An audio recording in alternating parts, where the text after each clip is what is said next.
नमामि सर्वज्ञमपारुद्रं प्रभुमक्षयरुद्रं प्रभुमक्षिदेवं परमाय नमामि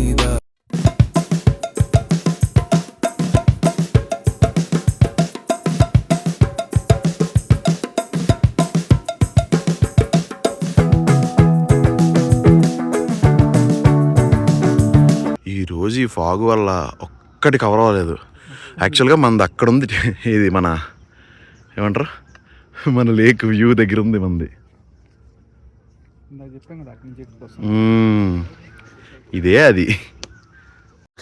అక్కడ నుంచి ఒక 2 కిలోమీటర్స్ రాగానే ఇక్కడైతే మనకి పగోడా అని ఉందన్నమాట. సో ఇదేంటి అంటే మనకి ఈ బుద్ధిస్ట్ మాన్స్ట్రీస్ ఉంటాయి కదా, వాటివి ఇవి ఉన్నాయి అన్నమాట. స్తూపాస్.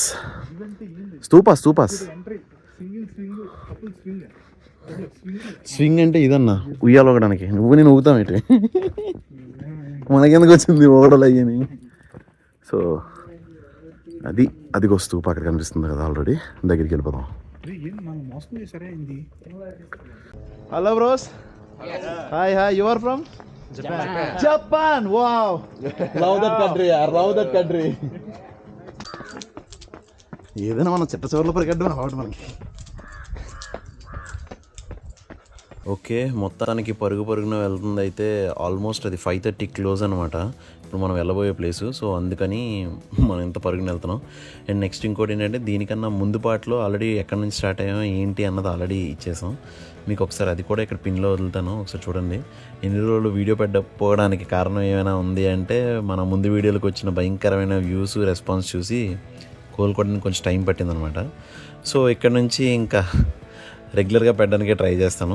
ఇంకా మన ఛానల్ సబ్స్క్రైబ్ చేసుకోండి, లైక్ చేయండి, షేర్ చేయండి, కామెంట్ చేయడానికి ఖచ్చితంగా ట్రై చేయండి. ఇప్పుడు మీరు ఏదైతే చూస్తున్నారో వరల్డ్ పీస్ పగోడా అనమాట ఇది. యాక్చువల్గా దీన్ని ప్రపంచ శాంతికి చిహ్నంగా దీన్ని ఇక్కడ ప్రతిష్ఠించారనమాట. సో ఇక్కడ నుంచి ఇక్కడ పారాగ్లైడింగ్ కూడా ఉంది. దీని బ్యాక్ సైడ్ యాక్చువల్గా మనకి అన్నపూర్ణ బేస్ క్యాంపు ఇవి మొత్తం అన్నీ కనిపించాలి. సిటీ వ్యూ కూడా చాలా బాగుంటుంది. ఆల్రెడీ మేము ఈవినింగ్ టైం వచ్చామన్నమాట. అలా కాకుండా సన్ రైజ్ టైంలో వచ్చినట్టయితే ఇంకా మంచి వ్యూస్ ఉంటాయి అన్నారు ఇక్కడ వాళ్ళు. అండ్ ఇక్కడ ఇంకొకటి ఏంటి అంటే మొత్తం కంప్లీట్ సైలెంట్ ఇది ఉందన్నమాట. ఎవ్వరు గట్టిగా అరవడం కానీ మాట్లాడడం కానీ ఏదీ లేదు.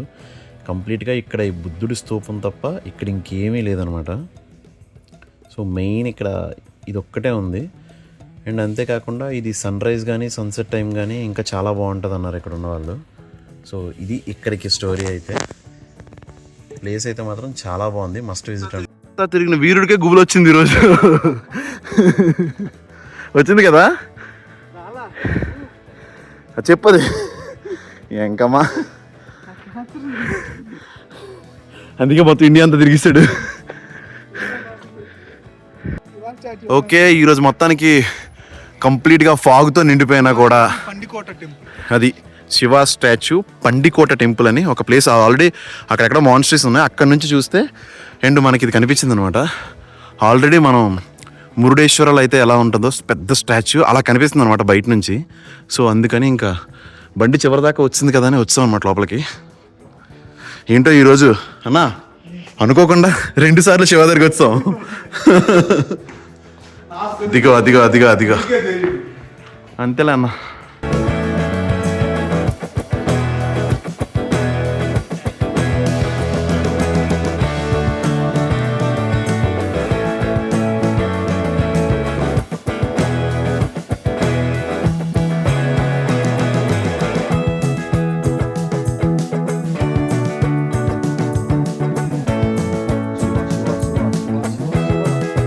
నేనైతే నేపాల్ పండికోట శివ టెంపుల్లో ఉన్నాను అనమాట.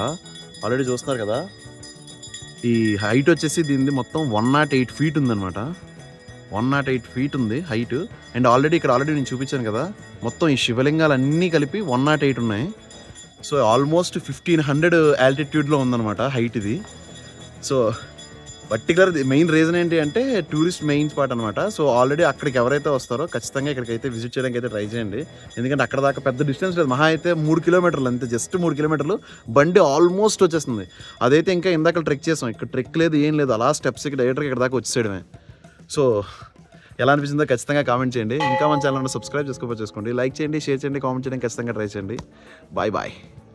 ఇక ఆల్రెడీ అక్కడ చూస్తున్నారు కదా, అక్కడ ఉందన్నమాట పగోడా. ఇక్కడ నుంచి ఇక్కడికి జస్ట్ 3 కిలోమీటర్స్ ఉంది. బండి మీద జస్ట్ 15 మినిట్స్ వచ్చి ఉంటాం కదన్నా, అంతే. ఫుల్ ఫాగి మొత్తానికి ఈరోజు ఎక్కడ ఏం కనబడలే. ఇంకా వర్షం పడుతూనే ఉంది లైట్గా.